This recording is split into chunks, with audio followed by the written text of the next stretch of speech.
Halo, selamat malam Pak Haji. Halo Pak. Halo, selamat malam.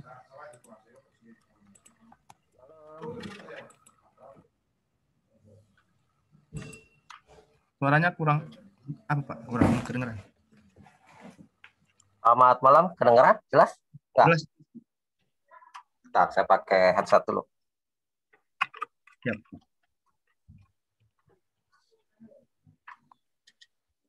Tes.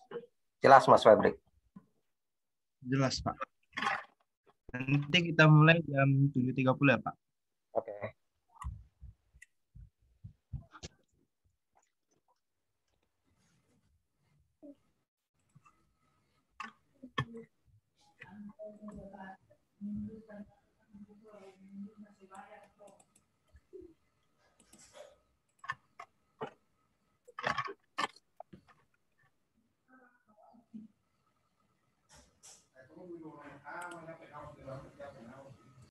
Semuanya bisa lihat layar saya? Kelihatan Pak. Dengar Pak, dengar. Suaranya cukup jelas, teman-teman? Jelas Pak. Oke. Jelas Pak, jelas. Kita mulai ya. Assalamualaikum warahmatullahi wabarakatuh. Selamat malam teman-teman yang sudah hadir di Waalaikumsalam. webinar Prodemi yang akan membahas tentang Reduce Manufacturing Cost with QCO atau Quick Changeover. Sebelum kita mulai, sedikit saya jelasin dulu ground rule-nya kita. Pertama, pada saat presentasi, mohon di-mute mic-nya. Jadi untuk menyampaikan, untuk mengoptimalkan penyampaian materi, gunakan headset for better experience. Chat to ask, jadi bisa, sorry Mas Febri, ini bisa langsung nanya atau nunggu presentasinya selesai dulu Mas Febri? Pak, nanti setelah materi selesai dulu. Oh, setelah materi selesai ya? Oke. Bisa disampaikan di chat, nanti saya bacakan Pak. Oke, ya. Jadi nanti chat to ask ya, jadi nanti kalau ada yang mau bertanya setelah materi selesai, silakan manfaatkan fitur Q&A-nya. Dan yang paling penting, karena kita akan 2 jam ke depan, cari posisi yang nyaman, please enjoy and have fun. Nah, tak kenal maka tak sayang, saya izinkan saya perkenalkan diri saya dulu. Nama saya Haji Wijaya Kusuma, saya seorang entusias dan profesional di bidang Lean, Improvement, dan People Development, dan Motivation. Pengalaman saya 14 tahun di industri aparel atau orang mungkin lebih mengenalnya dengan industri garment. Fokusnya ke practical Lean Implementation, costing, dan capacity management. Saat ini saya bekerja di H&M Indonesia sebagai efficiency developer, di mana salah satu main responsibility-nya adalah bekerja sama dengan supplier-suppliernya H&M untuk meningkatkan efisiensi. Sehingga dari segi price bisa kompetitif, dari segi delivery bisa on time. Expertise saya ada di Lean Manufacturing, Industrial Engineering, Production Planning, Apparel CMT Costing, NCPM, dan yang terakhir adalah Supplier Capacity Management. Nah, itu ya yang sekilas tentang saya. Teman-teman bisa panggil saya dengan Haji, bisa dihubungi di nomor ini, atau mau nanti diskusi di LinkedIn juga bisa, di email bisa, monggo. Nah, hari ini kita bakal bicara tentang quick changeover. Akan dibagi menjadi beberapa sub-point. Pertama kita akan ngebahas posisi QCO di Lean Production System. Terus nanti kita akan coba jelasin memakai konsep Golden Circle, kenapa harus QCO, bagaimana QCO dijalankan, dan apa sih sebenarnya yang disebut dengan QCO. Setelah itu kita akan masuk ke materi tentang first thing first. Jadi sebelum kita mulai dengan QCO, apa aja sih yang perlu kita pahami? QCO step, tips and trick, yang nanti saya coba sampaikan yang mungkin berbeda dari teori yang selama ini ada. Success story-nya bagaimana yang sudah menerapkan tentang QCO, dan yang terakhir adalah bagaimana QCO secara cepat ini bisa mengurangi manufacturing cost. Nah, ini materi-materi yang akan kita sampaikan hari ini. Nah, pertama, kalau kita bicara tentang Lean Production System, QC itu ada di mana sih posisinya? Jadi ada di salah satu pilar yang namanya just in time. Jadi kalau saya zoom, itu ada di sini. Jadi kenapa pilarnya di just in time? Karena jika QCO ini diterapkan dengan baik, otomatis yang namanya konsep just in time itu bisa kita capai. Karena salah satu yang bikin just in time itu keganggu, itu pergantian styling yang nggak lancar. Jadi nggak langsung nyambung istilahnya gitu loh. Makanya ini ada di pilar yang namanya just in time. Nah, berbicara tentang golden circle, kalau saya meminjam istilahnya Simon Sinek ya. Jadi kita melakukan apapun, khususnya soal tentang improvement, sebaiknya kita mulai dengan konsep golden circle, di mana kita harus memahami kenapa sih kita harus melakukan quick changeover, bagaimana quick changeover itu diterapkan, dan yang terakhir adalah apa sih QCO itu sendiri. Karena apa? Kalau misalkan itu dimulai dari what dulu, biasanya yang terjadi adalah improvement yang tidak meaningful, tidak kasih manfaat. Makanya kita mulai dengan why-nya dulu. Supaya apapun nanti improvement yang dilakukan, khususnya tentang QCO, itu bisa lebih meaningful, bisa lebih kasih manfaat, khususnya ke proses owner yang melakukan layout itu di lapangan. Nah, sebelum saya mulai dengan why-nya dulu, seperti kita sama-sama tahu, biasanya kalau kita ngomong QCO, orang suka menghubungkan dengan pit stop ya. Nah, ini menurut saya sih ada history yang bagus yang mungkin nanti kita bisa sama-sama dapetin learning point-nya. Jadi kalau kita ngomongin tentang pit stop history yang jadi penjelasan simple bagaimana QCO itu diterapkan, kita bisa ngelihat kalau pit stop history itu sebenarnya saat ini, kalau kita ngomong 2014, atau ini yang terbaru dari video yang saya dapetin, itu udah bisa 3 detik langsung ganti 4 ban. Tapi ternyata nggak langsung begini gitu loh. Jadi kalau kita lihat historinya, awal 2013 4 detik, 2010 9, 2007 8.7, 2004 10.8, 19 97 9.7, berlanjut ke 97.9, terus berlanjut. Dan ternyata saya nemu awal mula pit stop itu pergantian di tahun 1950 adalah 64 detik. Jadi kalau kita berkaca dengan pit stop history ini, selalu diusahakan untuk mengurangi waktu pit stop. Dari yang tadinya 64 jadi hanya 3 detik. Nah, ini kan benar-benar super ya kalau dilihat. Nah, kalau kita lihat dalam grafik, itu seperti ini. Jadi kita bisa ngelihat dari 64 sampai ke 3 detik. Nah, pertanyaannya, kenapa harus dikurangi? Apa pentingnya sih gitu loh, pit stop, pergantian ban itu perlu dikurangi sehingga jadi sesingkat mungkin? Karena rahasianya itu ada di sini ternyata. 1 detik keterlambatan atau 1 detik lebih lama pergantian itu sama dengan 100 sampai 150 meter keterlambatan. Jadi bisa dibayangkan kalau 64 detik dikali aja 100 gitu loh. Karena kan kalau kita ngomong balapan F1 itu kecepatannya luar biasa ya, sampai di atas 300 sampai 400. Nah, inilah pentingnya kalau kita ngebahas kenapa waktu pergantian ban itu harus sesingkat mungkin. Dengan konsep yang sama, pertanyaannya, kenapa kita juga perlu menerapkan quick change over? Kenapa kita harus mengurangi waktu layout dengan quick change over di produksi? Karena kalau kita ngomongin quick change over ini lebih ke manufaktur atau produksi. Apa itu otomotif, garment, dan manufaktur lainnya. Alasannya, salah satunya adalah ini. Jadi, semakin lama waktu layout, otomatis potensial loss pieces kita akan semakin banyak.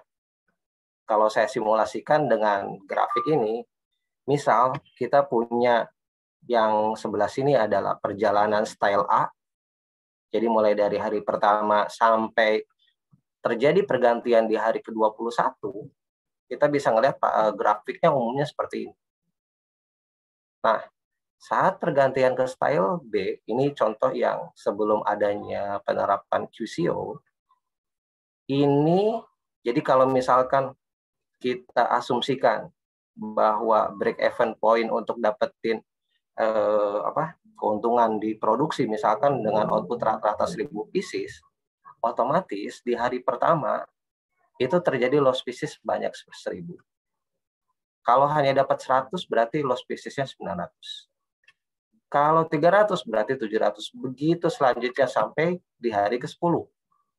Berarti sampai dapat titik yang disebut titik impas itu butuh 10 hari. Nah, kalau ngomong 10 hari, potensial loss pieces-nya berapa?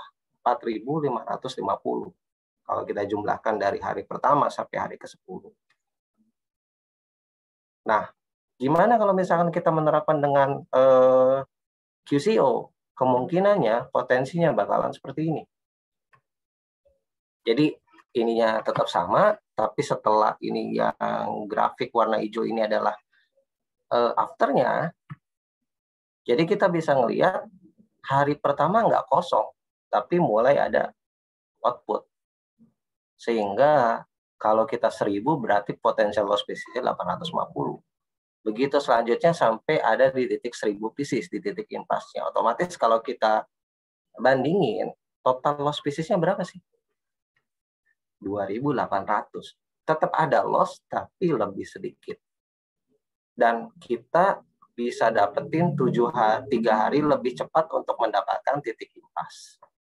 Inilah salah satu pentingnya kenapa QCO itu harus diterapkan. Dan kalau kita ngomongin rata-rata, saya balik lagi ke sini, rata-rata output, daily output dari hari pertama sampai hari ke-11,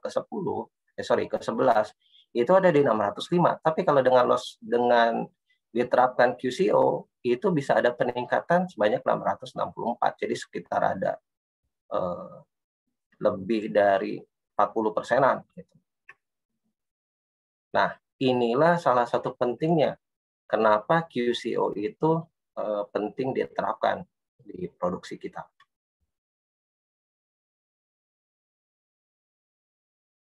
Nah, jadi kalau misalkan kita ibaratkan ini perusahaannya PT-nya A, ini adalah grafik efisiensi dari hari pertama sampai hari ke-20, misal dia nargetin untuk dapat titik impas di 70%, berarti butuh 18 hari untuk dapetin ini. Nah, output yang didapatkan sampai hari ke-18 contoh 10.000 pieces. Nah, kalau dengan QCO, berarti kita bisa mengurangi sampai hari ke-10, ini contoh. Jadi kalau kita bisa dapetin sampai mengurangi ke hari ke-10, jadi 10.000 ini bisa didapat di hari ke-10, nggak perlu di hari ke-18, otomatis kita bisa dapat lebih banyak di sini. Makanya dengan QCO bukan hanya memperpendek lead time, tapi juga meningkatkan capacity. Gitu. Itulah salah satu penting lainnya. Yang tadi pertama adalah mengurangi potensial loss pieces, kedua memperpendek lead time, dan otomatis ketika lead time diperpendek berarti line produksi itu bisa memproduksi lebih banyak. Karena apa? Untuk mendapatkan output yang sama itu tidak dibutuhkan waktu yang lebih lama. Gitu. Inilah salah satu pentingnya kenapa kita menerapkan quick changeover. Nah, bicara QCO itu sendiri apa sih? Saya simpelkan kalau kita ngomong di kehidupan sehari-hari ya, QCO itu kayak gini.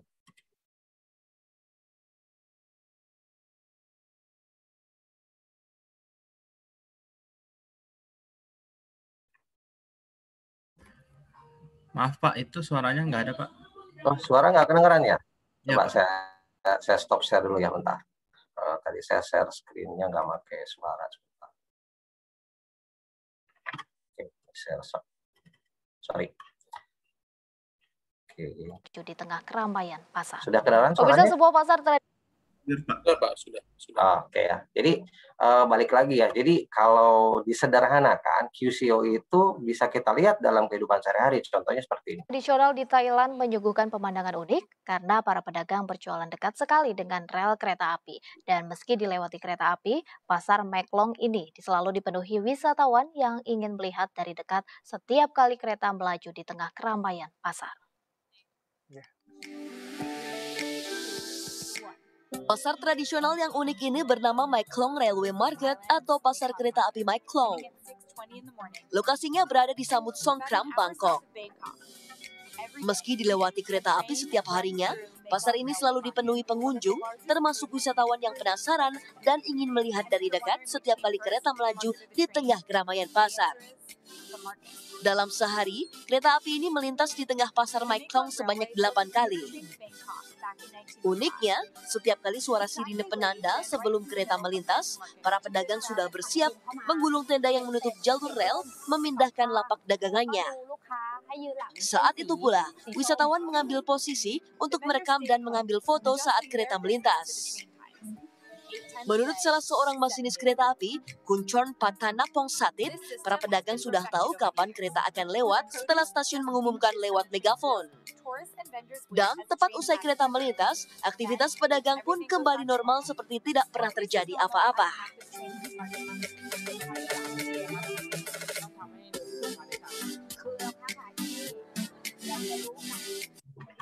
Oke, jadi kalau diibaratkan QCO ya kalau ngelihat seperti ini berarti apa? Pertama yang bisa kita ambil dari video tadi, satu, pedagang udah tahu kapan dia harus bersiap-siap. Dan terus lapak dagangannya pun sudah dikondisikan sedemikian rupa supaya pada saat kereta itu datang, itu udah langsung bisa buka tutup dengan cepat. Nah, kalau kita bicara QCO, inilah yang salah satu praktek paling simpel adanya QCO. Jadi adanya persiapan, semua orang tahu fungsi masing-masing, kapan mulai layout, terus alat pun dikondisikan. Jadi lapak itu kan ada, kalau diperhatikan ada rodanya, jadi gampang dimaju mundurkan gitu. Nah, itulah kalau kita bicara QCO. Nah, nanti kita bicara bagaimana QCO itu diterapkan dalam produksi. Tapi intinya yang bisa kita lihat adalah QCO itu adalah bicara tentang preparation, persiapan. Bagaimana merubah dari internal ke eksternal. Gitu. Oke, saya lanjut ya. Jadi QCO itu, kita bicara changeover dulu. Changeover itu adalah proses untuk setting production line untuk different process atau different product. Jadi ketika ada proses setting di line produksi, ada perbedaan produk atau perbedaan proses, itulah yang disebut dengan changeover atau layout. Nah, terus quick changeover sendiri itu apa? Organized proses, jadi proses yang diatur, terorganisir, yang secara berkesinambungan terus-menerus itu mengurangi waktu setup. Gitu. Karena kan tadi ada setting up. Jadi kalau kita bicara video tadi, itu ada setting kan. Pertama, tendanya udah bisa dimaju mundurkan, habis gitu lapaknya pun ada rodanya, terus si informasi ada di megafon. Itu semua dikondisikan supaya continuously reduce the setup time. Gitu. Karena ya seperti tadi kita ngomongin pit stop ya, dari 64 detik ke 3 detik itu pasti ada serangkaian proses yang diatur. Kalau kita lihat pada saat pit stop pergantian zaman dulu, itu orangnya sedikit. Orangnya sedikit, terus ada proses menunggu. Nah, kalau kita lihat tadi yang 3 detik itu orangnya banyak, tapi dia udah tahu fungsi masing-masing. Gitu. Makanya itu disebut organized process that continuously reduce the setup time. Itulah yang disebut dengan quick changeover. Karena saya datang dari industri garment, saya coba bawa sedikit sedikit penerapan yang berbeda mungkin kalau kita bandingkan dengan otomotif. Tapi intinya quick changeover itu menurut saya bisa diterapkan di industri manapun, nggak harus otomotif. Jadi kalau kita ngomongin industri garment ini seperti ini. Misal kita ingin ganti dari style celana ke jaket hoodie, kangaroo pocket. Nah, yang disebut dengan changeover itu proses seperti ini. Jadi kita misalkan yang warna kuning ini mesin style lama. Karena biasanya kalau kita ngomong industri garment itu mesinnya banyak. Ada yang sampai 30 dalam satu line, ada yang 40, bahkan ada yang sampai 60. Itu tergantung dari styling. Nah, umpamakan ini ada pergantian seperti ini. Nah, kita mengenal rata-rata ada dua KPI ya, atau scorecard untuk mengukur seberapa efektif itu quick changeover. Jadi pertama ada yang namanya changeover process time atau COPT. Waktu yang dibutuhkan mulai dari pergantian mesin pertama, atau ada juga orang yang mengambil titiknya dari loading pertama, artinya material di loading pertama, sampai pergantian mesin terakhir, styling yang baru. Contoh misalkan, pergantian mesin pertama itu jam 8, selesai setting mesin terakhir itu jam 11, berarti changeover process time atau COPT itu adalah 3 jam. KPI kedua, ada yang namanya first output time atau COT, changeover time. Jadi waktu yang dibutuhkan dari output pertama styling lama sampai ketemu first output style baru. Contoh misalkan, terakhir output celana itu jam 8. Terus output yang berikutnya yang style hoodie itu jam 9, otomatis first output time-nya berapa? 1 jam. Kenapa kita perlu 2? Karena bisa jadi first output time-nya itu langsung nyambung, tapi dihasilkan dari proses pergantian mesin yang lama. Itu bisa terjadi seperti itu. Kenapa? Karena banyaknya penumpukan yang ada di line. Bisa terjadi seperti itu. Makanya kita perlu 2 ukuran, 2 KPI untuk mengukur seberapa efektif layoutnya kita. Yang pertama tadi adalah changeover process time, mengukur dari pergantian mesin pertama sampai mesin terakhir style yang baru, dan yang kedua adalah first output time atau changeover time.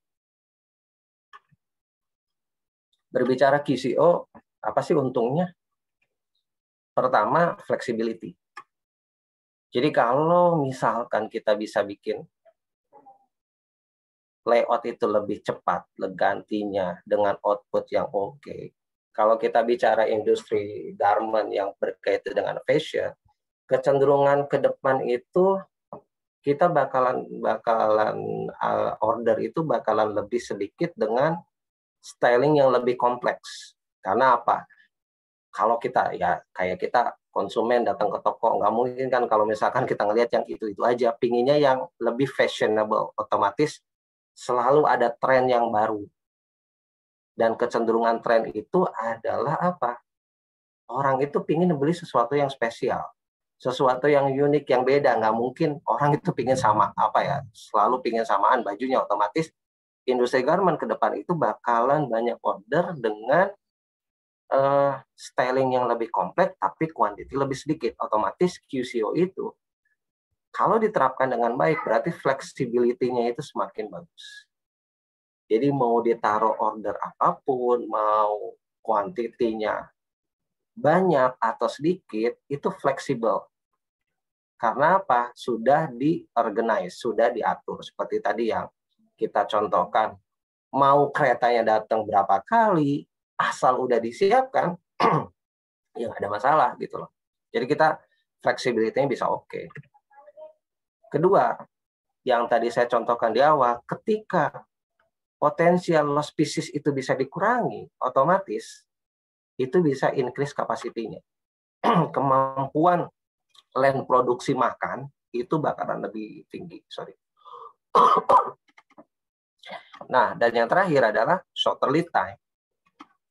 Kalau tadinya 10.000 habis dalam 10 hari, bisa nggak kita 10.000 dengan QCO selesai 7 sampai mungkin 5 hari? Bisa aja.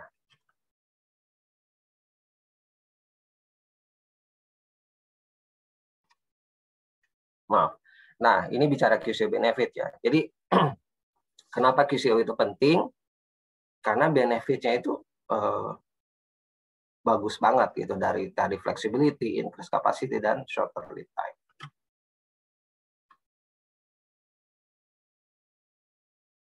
Jadi tadi kan kita bicara quick changeover itu organized process. How sih? Gimana sih caranya? Pertama, kita harus memahami dulu nih semua variabel CO ini apa aja. Jadi kan kalau kita ngomong variabel, kita ada manpower, kita ada mesin, cara, planning. Jadi sebelum kita bisa menerapkan QCO, kita juga harus punya planningnya benar dulu. Jadi line ini bakalan makan style apa, line berikutnya makan style apa, kita juga harus jelas material. Dan setelah kita memahami, kita harus melakukan ECRS atau eliminate, combine, rearrange, dan simplify. Semua variabel yang ada dalam CO ini. Nah, jelasnya akan saya jelaskan lebih jauh di slide berikutnya. Dan sebelum kita menerapkan QCO, kita harus pahamin dulu nih first thing first-nya. Apa sih yang pertama harus kita pahami sebelum kita menerapkan QCO? Pertama, kita harus membangun awareness dulu. Kita harus membangun sense of crisis dulu. Kita mau menerapkan QCO, pertanyaannya, kalau kita mulai dari why, kenapa harus QCO? Pentingnya apa? Nah, kita harus awareness nih, dibangun dulu nih. Sense of crisis-nya dibangun dulu. Kayak misalkan kita dengan pandemi ini, kita otomatis maksa untuk orang lebih pakai platform online. Kenapa? Zaman pandemi. Gitu. Jadi pertama, build awareness dulu. Kedua, kita harus mendefinisikan ulang.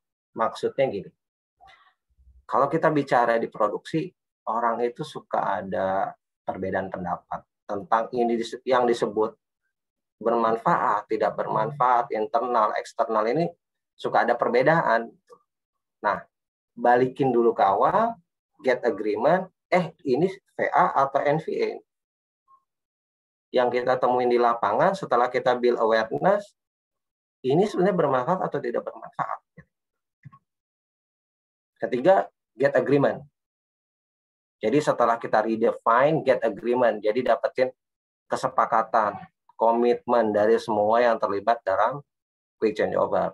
Karena quick changeover itu melibatkan banyak tim, bukan hanya produksi. Kalau kita tidak sepakat tentang ide perbaikannya, tentang bagaimana itu dijalankan, otomatis bakalan nggak efektif gitu.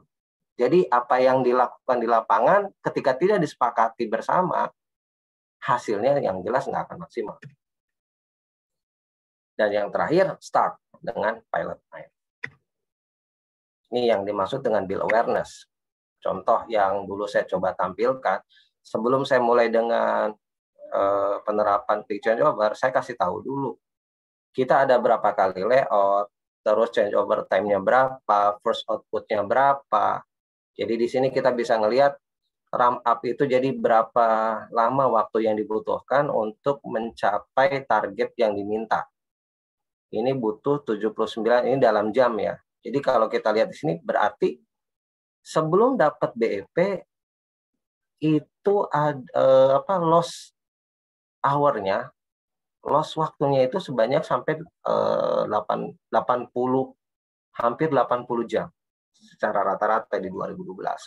Malah ada yang sampai 112 jam baru dapat output. Jadi ini berapa hari kalau kita bagi 8 jam dalam satu hari.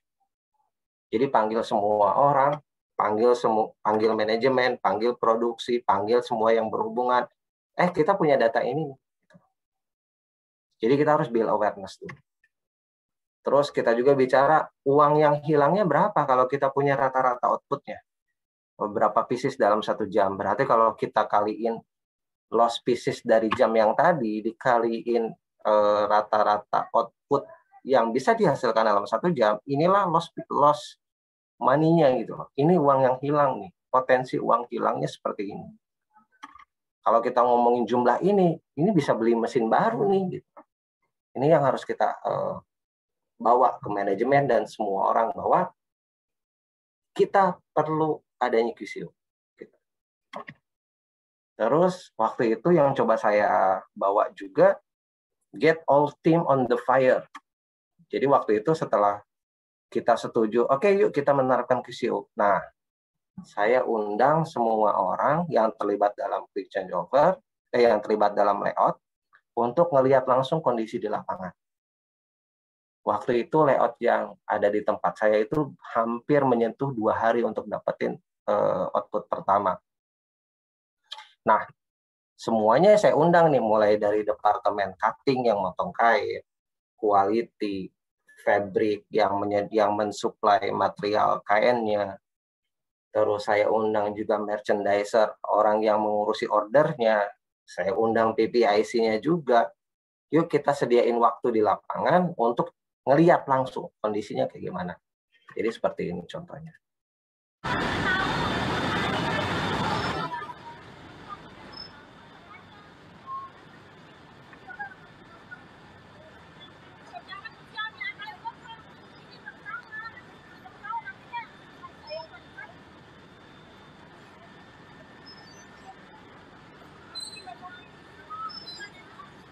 Ya.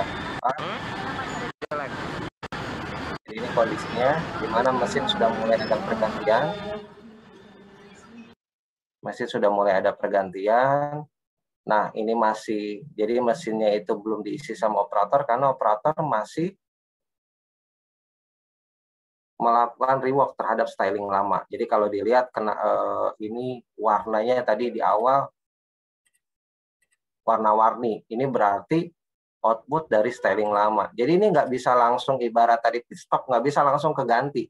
Kenapa? Ternyata rework itu dikerjain belakangan, yang bikin layout jadi lama. Nah, dengan membawa semua orang di lapangan, orang bakalan ngelihat minimal nggak akan nyaman dengan ini kok lama gitu.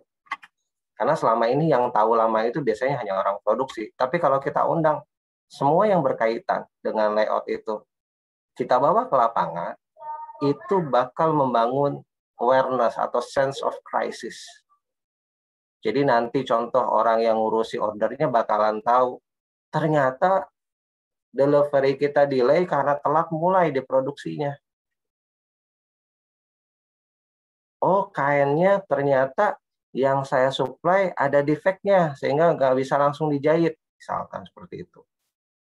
Ternyata dari quality sampelnya belum ready, acuan sampel oke-nya. Sehingga orang masih cari-cari, ada ya kasus yang seperti itu.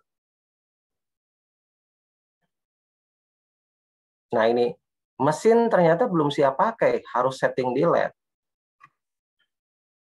Nah, kondisi-kondisi seperti ini, diharapkan pada saat kita membawa semua orang ini contoh. Jadi, ini yang dari QA-nya, yang bawa catatan ini. Jadi saya minta waktu itu, yuk sama-sama turun ke lapangan, catat apa aja sih proses yang bikin layout kita jadi lebih lama.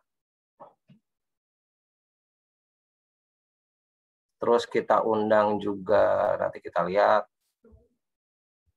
bahkan ya Korea orang asingnya, waktu itu pabrik garment ini adalah pabrik Korea, orang asingnya pun kita minta turun gitu, supaya ternyata lama nih. Mereka kan pengambil kebijakan. Mereka kan decision maker nih. Harusnya bisa dengan ngelihat kondisi yang gawat gini, apa yang bisa kita lakuin bersama. Nah, ini juga orang yang ngelihat dari lane lain. Ini QA-nya. Jadi kita bangun. Nah, operator pun ternyata nggak langsung siap ngejahit. Kenapa? Mesinnya belum ready. Nah, ini jam 1.10. Tadi kita kan mulai dari pagi ya. Ternyata siang masih belum selesai. Jadi kalau kita ibaratkan pasar tadi ya, ya keretanya udah nabrak duluan karena orang belum siap untuk narik dagangannya, untuk narik tendanya. Jadi bisa dibayangkan betapa bahayanya kalau layout itu lama. Jadi kepala produksi udah jelas kita undang, ini orang cutting, kepala cuttingnya yang motong kain kita undang. Jadi misalkan pada saat ngejahit ternyata potongannya nggak oke dari mereka, nah kita lihat, oh ternyata nggak oke nih potongannya. Nah dia tahu, oh ini anak saya ternyata yang bermasalah. Gitu. Yang selama ini semua masalah-masalah itu biasanya hanya ditelan sama orang produksi. Jam 2.15 ternyata masih belum selesai juga. Dan mereka masih berkutak dengan permakan styling lama.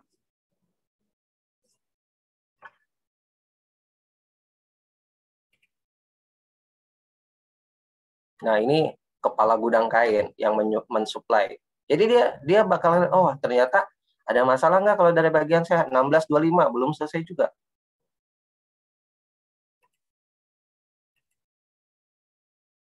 Bahkan ternyata permakan atau rework itu kembali lagi ke line produksi, nggak bisa langsung diproses. Kepala mekaniknya sampai turun, kepala mekanik orang asingnya, karena belum oke-oke juga. Jadi ternyata nyambung lagi sampai besok 7.45. 8.30 masih belum selesai. 9.15. Nah, ternyata totalnya berapa? 9,5 jam. Jadi saat itu orang ngelihat, ternyata lama ya. Ada orang yang baru tahu, oh ternyata ekspor kita telat karena kita telat mulai. Oh ekspor kita telat karena pada saat layout ternyata cuttingannya jelek, potongan kainnya jelek. Dengan kita nge-build awareness, diharapkan sense of crisis itu bikin orang bergerak gitu loh. Jadi kita dapat komitmen bersama, ini harus dibikin sesingkat mungkin. Jadi waktu itu kita mengadakan 9 setelah mengevaluasi 9 kali layout, ternyata kita dapetin dominan findingnya seperti ini. Ada permakan, ada reward dari old style, dari styling lama. Jadi mereka itu kalau misalkan ada defect atau kalau di garment itu sebut yang permakan, itu nggak langsung selesai dalam 1 hari. Dan itu terakumulasi masuk hari kedua, ketiga, dan seterusnya sampai ganti styling yang baru. Nah, otomatis pada saat ganti styling ini harus semua keluar. Sehingga pada saat layout itu mengganggu. Kedua, layout schedule-nya dadakan. Ketika info pergantian styling itu dadakan, otomatis preparation-nya pun tidak akan maksimal. Kalau kita ibaratkan di pasar yang tadi, pada saat kereta mau datang, ada megafon, ada pengumuman. Kereta mau lewat nih. Gitu. Nah, itu kalau kita ibaratkan sebagai layout schedule. Setting mesin ada di dalam line produksi, harusnya di luar line produksi. Kalau misalkan kita bisa lakuin di luar line produksi, masuk sudah ready, otomatis ya nggak harus nunggu. Gitu. Terus mekaniknya nggak standby. Dan yang terakhir adalah late manpower allocation. Pada saat mau masuk styling baru, ternyata penempatan operator masih jauh nih. Masih dadakan. Nah, ini awareness ini yang kita coba bagi dengan produksi, dengan semua orang, dengan semua yang terlibat dalam proses changeover atau pergantian style.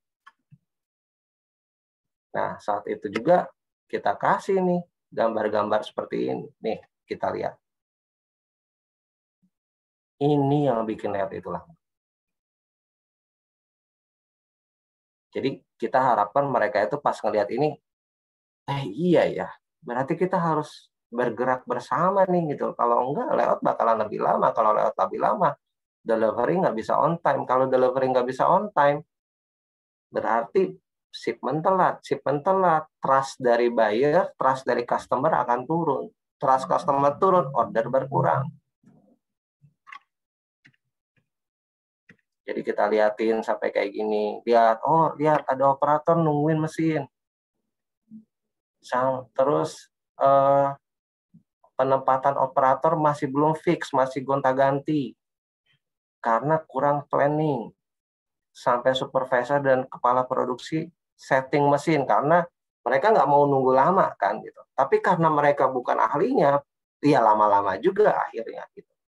Nah dari sini nanti awareness itu bakalan kebangun untuk kita sama-sama menerapkan quick change. Setelah awareness itu kebangun, langkah berikutnya, first thing first kedua adalah redefine, mendefinisikan kembali pengertian value added, non-value added, internal dan eksternal. Khawatirnya, apa yang dipahamin itu berbeda. Ini contoh ya, misalkan kalau kita ngelihat di sisi sini, ini mah angka 6. Oh yang sisi ini mah angka 9 gitu loh. Nah, kita harus sepakati ini angka berapa gitu loh. Jadi kita harus sepakati semua yang berkaitan dalam layout, semua fungsi, semua departemen itu punya pemahaman yang sama atau berbeda. Kalau kita ngomong ini bermanfaat, ini tidak bermanfaat, udah sama belum pemahamannya? Kalau beda, wajar layoutnya jadi lebih lama. Karena yang satu mikir, wah wajar kok mesin setting delay mah. Gitu. Dan yang terakhir, kenapa kita perlu mendefinisikan ulang? Karena apa? Jarak terjauh menurut saya antara dua orang, dua departemen, dua organisasi, fungsi, itu adalah kesalahpahaman. Dan kesalahpahaman terjadi ketika kita punya pemahaman persepsi yang berbeda. Contohnya seperti ini. Jadi waktu itu saya nemuin beberapa kasus di mana menurut beberapa orang nggak apa-apa ada permakan dari style lama, nggak apa-apa rework itu dikerjain belakangan kok, nggak masalah. Toh nanti ekspor juga katanya gitu. Nah, jadi kita definisikan ulang, kita kan udah sama-sama lihat ke lapangan, kita udah sama-sama lihat. Kita mulai 7.15 ternyata selesai besoknya jam 9.15, total 9,5 jam. Salah satu poinnya adalah permakan atau defect dari style lama itu belum selesai di rework. Berarti ini adalah non-value added. Dan ini harusnya bisa dilakuin nggak harus internal, nggak harus saat layout, tapi bisa dilakuin sebelum layout. Terus waktu itu juga ada beda pemahaman. Menurut mekanik wajar mesin itu setting delay. Karena nggak mungkin sempurna, kata mereka. Kata saya, kenapa nggak mungkin sempurna? Karena pada saat kita nge-layout, Pak, kain-kainan yang dipakai suka nggak aktual. Kalau saya bisa bikin aktual, Bapak bisa setting di luar nggak? Ya, kemungkinan bisa. Ya udah kita coba. Terus yang berikutnya, lead manpower planning. Menurut supervisor, wajarlah kalau cuma beberapa orang kita dadakan untuk penempatan operator. Nggak harus di planning duluan. Tapi kalau 9,5 jam wajar nggak, saya bilang. Kalau misalkan salah satu poinnya ternyata penempatan operator yang dadakan. Nah, ngebawa mereka untuk diskusi, ngebawa mereka untuk menyadari bahwa ini salah, itulah yang menurut saya harus kita lakuin di awal sebelum kita menerapkan quick change over. Nah, itu tadi kita bicara first thing first-nya ya. Nah, step-nya apa? Jadi ada 5 step menurut saya. Pertama, kita harus bentuk timnya.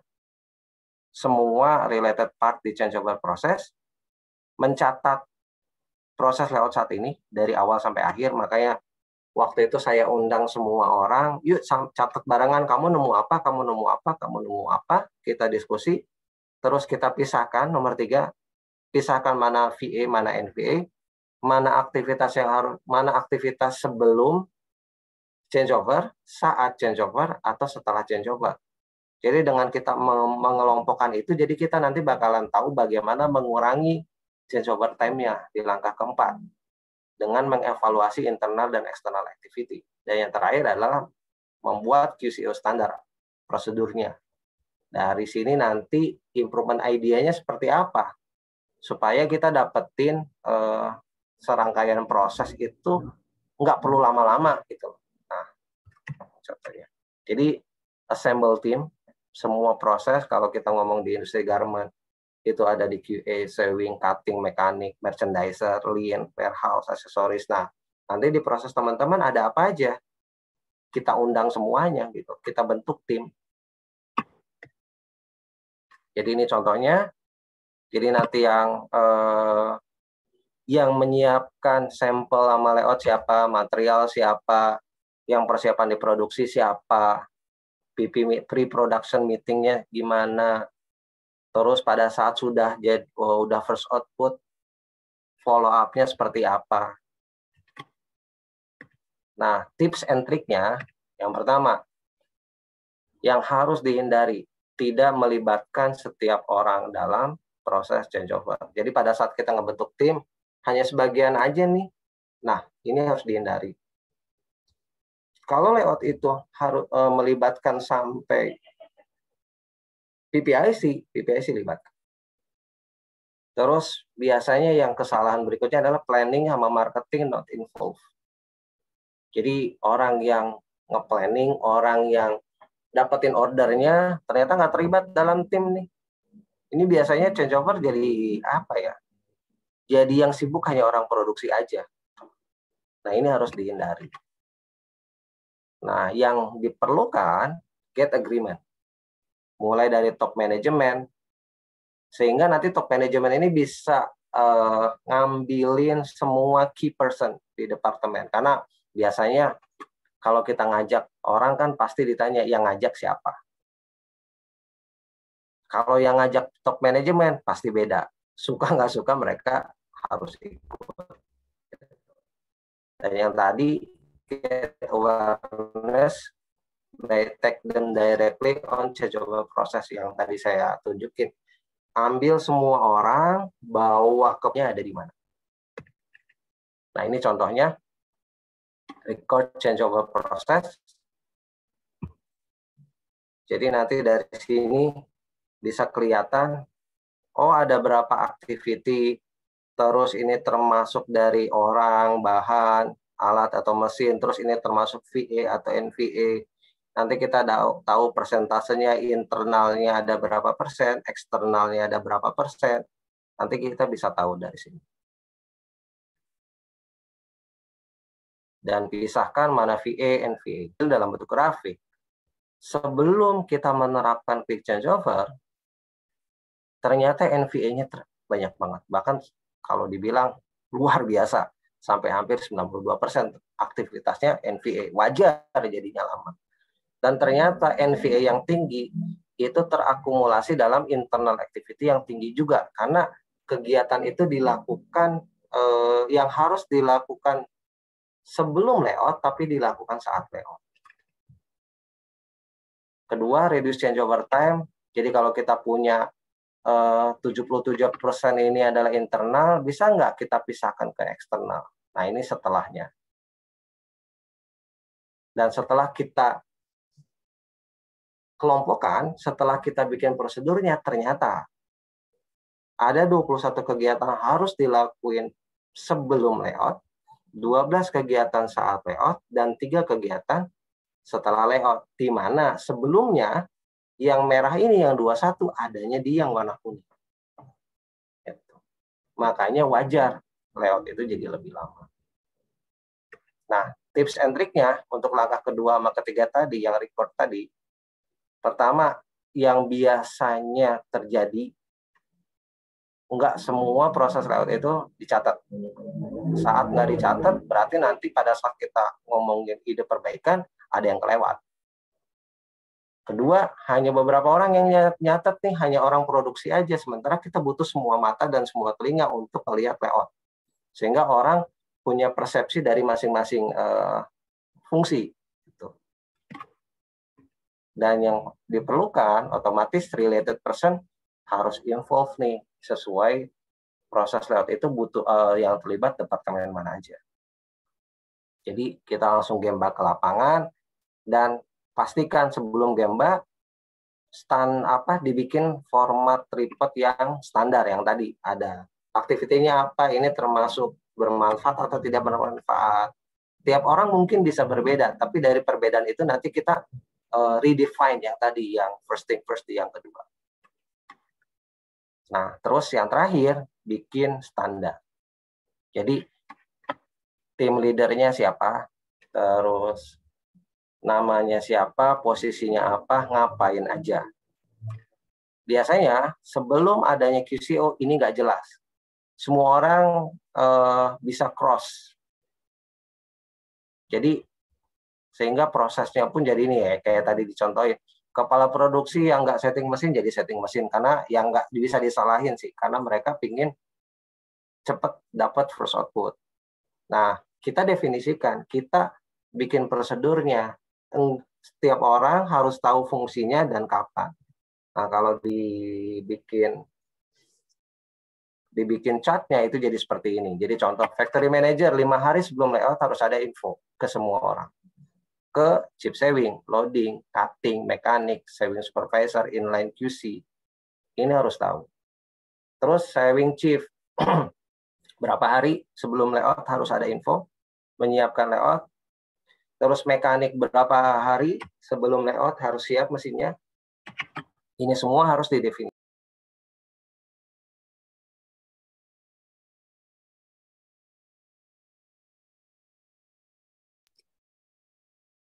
Dan setelah layout pun harus diadain evaluasi. Jadi nanti kita tahu, oh yang ini oke, yang ini nggak oke.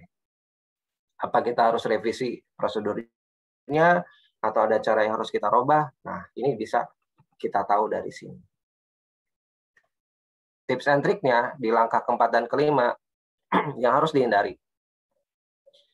Hanya beberapa orang atau departemen yang mendiskusikan ketika kita membahas ide perbaikan, di mana kita evaluasi internal dan eksternalnya. Improvement idea itu tidak dihasilkan berdasarkan konsensus atau agreement. Jadi hanya sebagian orang aja. Nah, ini nggak akan efektif.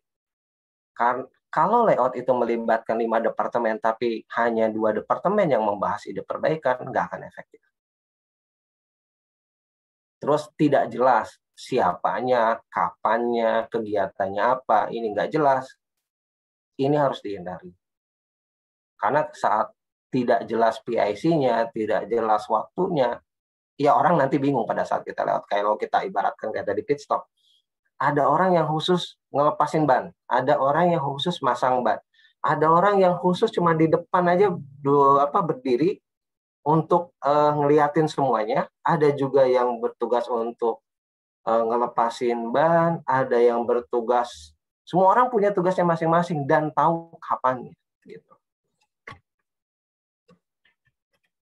Nah, yang diperlukan di step 4 sama 5 ini lawan dari yang atas tadi. Jadi pastikan semua key person, semua orang yang terlibat dalam layout itu duduk bersama membahas ide perbaikan. Dan agreement is a must. Jadi kalau tidak ada agreement, lebih baik jangan lanjut ke langkah 4 sama 5. Nah, ini contoh dari beberapa pabrik yang menerapkan quick changeover.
Nah, ini yang tadi disebut penempatan operator. Jadi sehari sebelumnya ada diskusi, layoutnya seperti ini, kamu nempatin posisi ini, nempatin posisi ini. Jadi nanti mereka nggak usah bingung kalau layout saya dapat proses apa. Nah ini. Jadi kalau dilihat karena permakannya langsung diselesaikan, otomatis pergantian mesin langsung, nggak harus nunggu.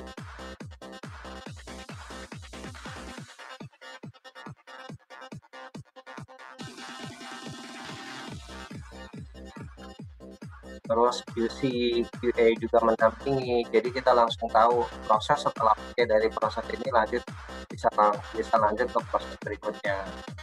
Penempatan operator juga disesuaikan dengan skillnya. Kalau prosesnya sulit, berarti skillnya itu harus yang harus yang bagus. Kita bisa proses yang dijalani sama operator yang biasa aja. Di pabrik ini mereka punya visualisasi bandana, jadi itu ada perbedaan warna bintangnya itu mewakili skill proses yang berbeda.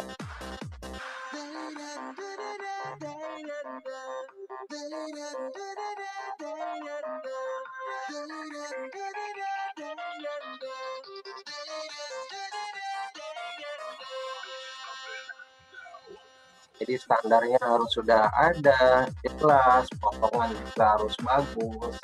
Jadi kalau kita bandingin tadi dengan contoh yang saya kasih di pabrik yang belum menerapkan quick changeover, kita bisa lihat perbedaannya jauh ya.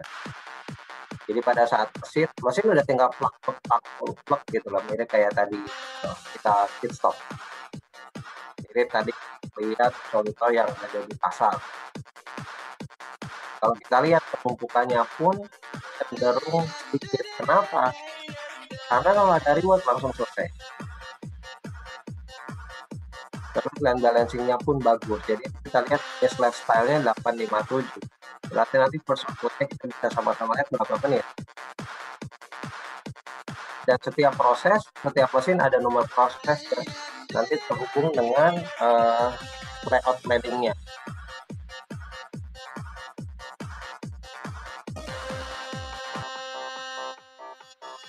Nah, selesai 9.13 dapat yang first production style lama, berarti hanya butuh 857 ke 9.13 15 menit. Total pergantian mesin itu hanya butuh 16 menit, first output hanya butuh tadi 16 menit.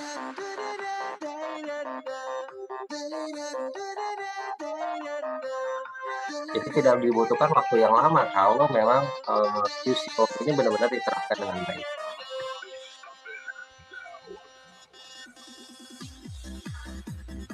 Jadi lanjut ke proses pre-final inspection. Jadi konsep first time juga ada di sini. Konsep line balancing juga udah ada di situ. Nah, ini dari tempat lain juga ada. Tiap pabrik punya kondisi yang berbeda, tapi secara konsep itu mirip. Apa? Preparation. Jadi awalnya kalau di pabrik ini ada layout itu dadakan. Terus marketing, preparation materialnya nggak jelas.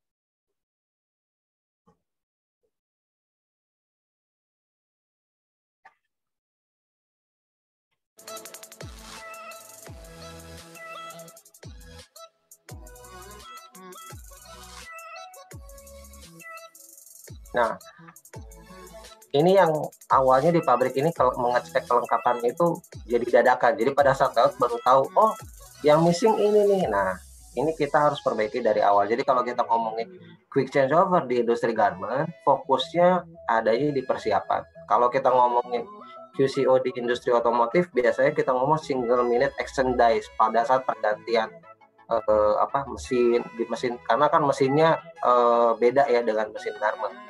Nah, kalau garment ini fokusnya lebih ke seperti ini. Jadi kita cek ada yang namanya papan visual, jadi nanti ketahuan persiapan mana yang belum oke ditandai dengan warna merah.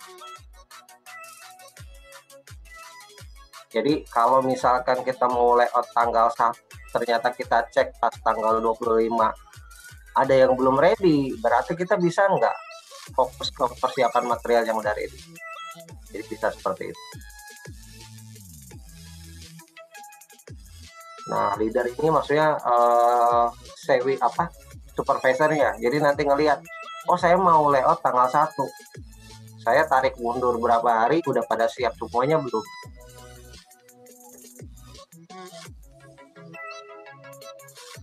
Mau minta kesiapan material. Jadi nanti nyambung antara material yang harus disiapkan apa, benang, aksesoris dan segalanya, line balancing ini harus sudah ready gitu. Nah, nanti readiness itu ditampilkan dalam papan visual yang tadi. Jadi orang-orang tahu, oh berarti saya layoutnya siap. Nggak harus pada saat layout baru tahu, oh ini nggak ready. Cepat-cepat aja.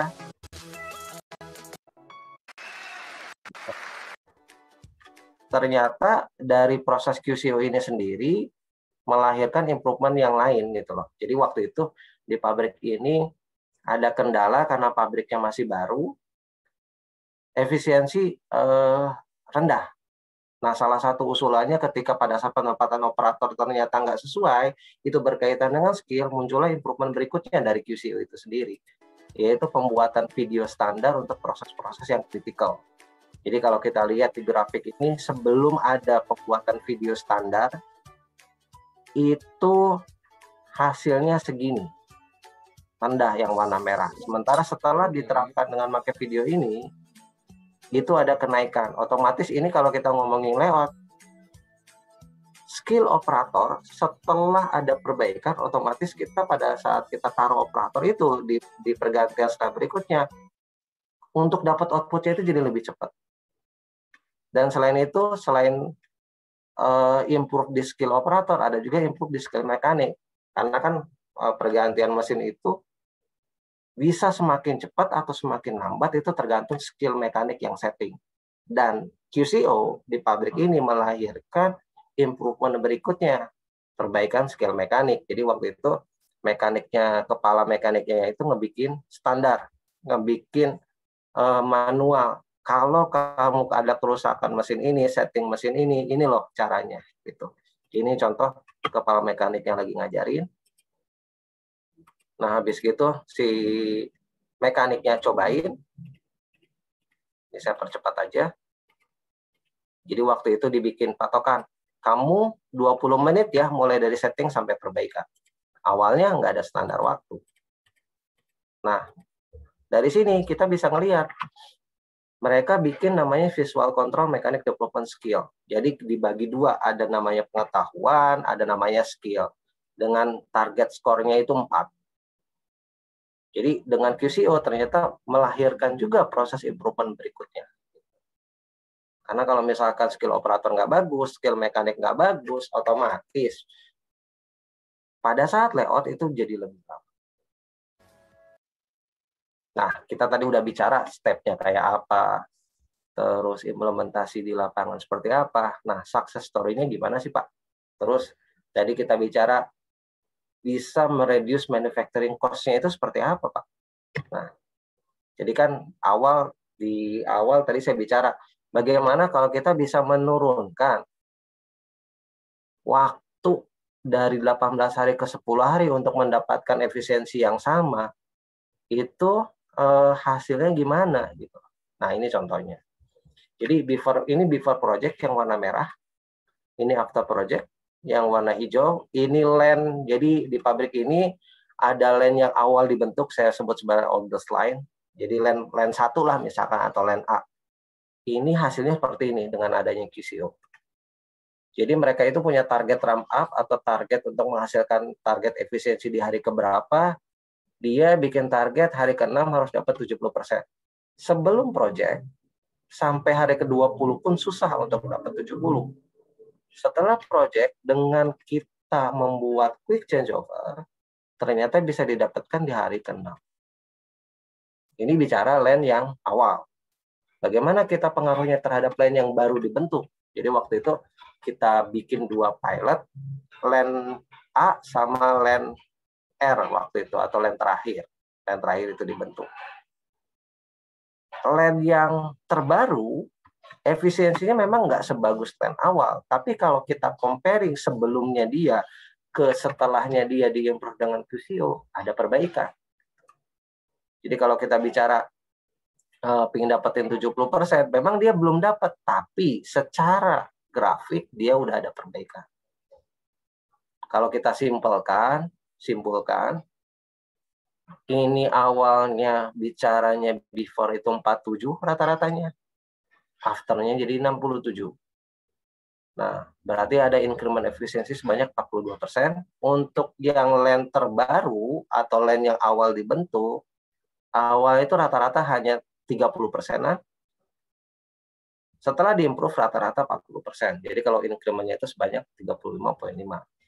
Jadi QCO itu cocok untuk diterapkan di land yang udah lama ataupun land yang baru. Nah, kalau untuk kita ngomongin pabrik yang baru dibentuk ya, ini cocok banget. Dan menurut saya QCO itu wajib untuk diterapkan. Karena kita berbicara konsep yang tadi just in time yang di awal. Terus tadi bicara order normal ya. Jadi yang tadi saya bicara itu efisiensi order normal. Gimana kalau misalkan ordernya sedikit? Jadi kalau kita ngomongin garment, itu industri garment ada order yang sedikit, cuman 1.000 sampai 5.000, yang lead time-nya itu speed lead time, atau cuman 2 sampai 3 minggu harus ekspor. Itu pun ternyata setelah diterapkan QCO, ada perbaikan. Jadi biasanya kalau land yang sedikit, hari kelima udah langsung ganti. Jadi cuman semingguan doang gitu. Nah, ada perbaikan pula gitu.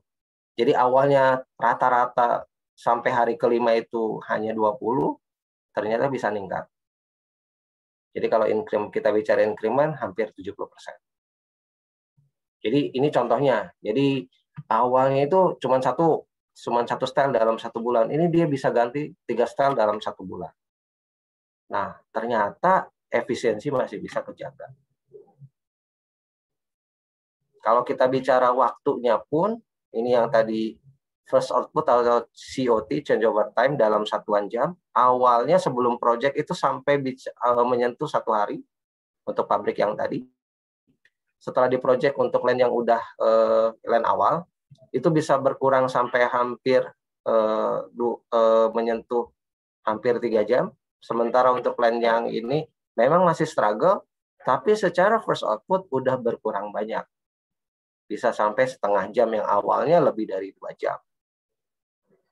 Dan kalau kita bicara manufacturing cost, jadi kalau bicara industri garment itu ada yang namanya, kalau saya di sisi buyer, H&M, Nike, Adidas, itu ada yang namanya FOB.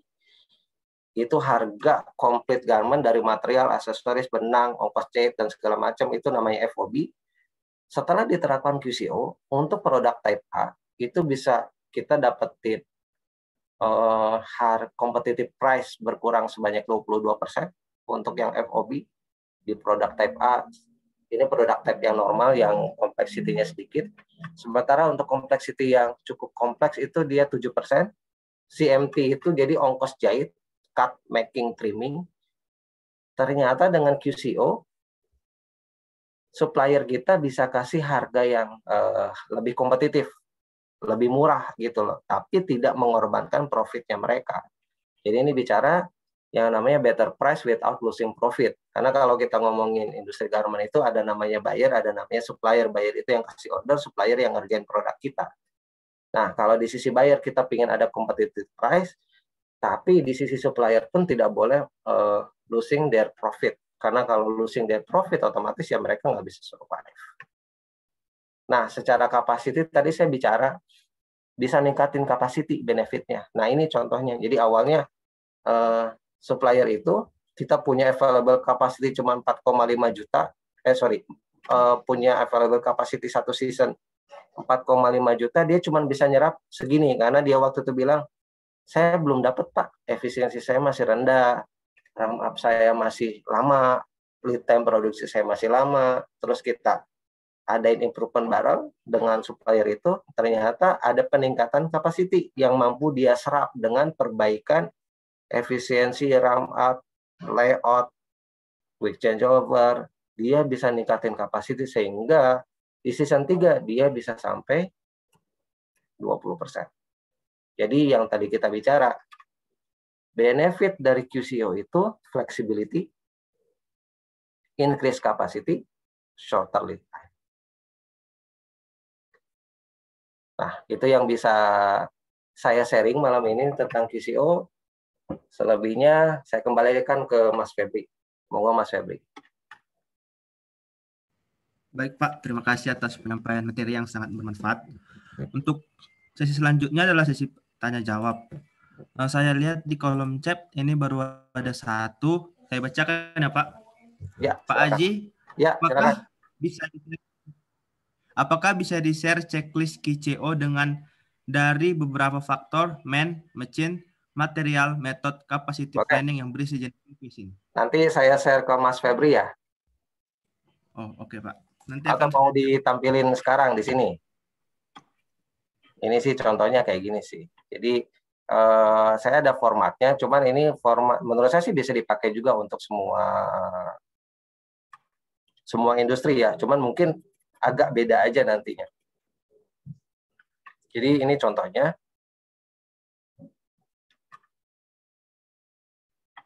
Jadi nanti teman-teman bisa lihat di sini, nanti saya sharing ke Mas Febri, nanti Mas Febri bisa sharing ke yang lain. Jadi nanti ini urutannya ada di sini. Jadi mulai dari proses pencatatan semua proses, summary-nya bagaimana, evaluasi internal eksternalnya bagaimana, habis gitu sedaknya gimana. Ini detailnya seperti ini. Gitu. Nanti ini contoh QCA checklist-nya. Tapi ini versi Garment. Nah, nanti versi di tempat teman-teman masing-masing, menurut saya sih bakalan mirip. Karena fokusnya QCO itu adalah persiapan. Gitu. Itu Mas Febri. Baik, nanti akan saya share ke grup ya Pak. Nanti saya share blank formatnya, atau mau yang contoh ini pun bisa saya share sih, nggak masalah. Pak Aji, boleh nanya Pak Aji? Untuk ya, yang Ibu siapa? Saya Ika dari perusahaan metal packaging Pak Aji. Oh ya, silakan Ibu. Ya, izin tanya Pak Aji, untuk yang capacity planning Pak Aji, untuk evaluasi dari sisi capacity planning itu tadi bisa dijelaskan lagi Pak Aji, bagaimana cara kita membuat mengevaluasi before-nya seperti apa, current state-nya seperti apa, sehingga nanti itu bisa ditekan menjadi yang lebih baik. Itu cara triggernya gimana tuh Pak Haji yang dari capacity planning? Boleh sharing dulu Bu.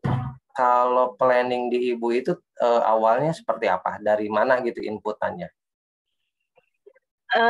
Planning maksudnya dari mana inputannya itu ya dari job order, dari marketing, kemudian ada ya kita kerjanya by job order gitu Pak, nggak mass pro yang itemnya sama gitu, nggak. Jadi ya hampir mirip seperti kayak, tapi ya mirip-mirip kayak Garment, cuman Garment kan sekali banyak ya.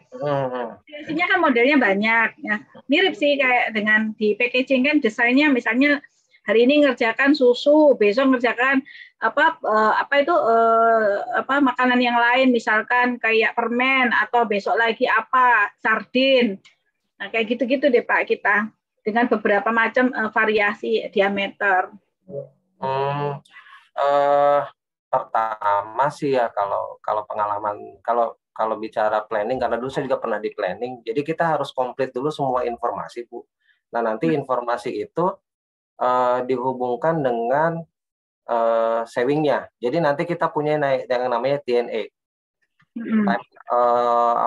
batas waktu departemen ini. Contoh misalkan kayak saving itu kan cutting harus mulai potong dan ready-nya kapan, loading harus mulai supply ke savingnya kapan. Nah itu yang dibahas dalam prosedur quick change over tadi Bu. Gitu.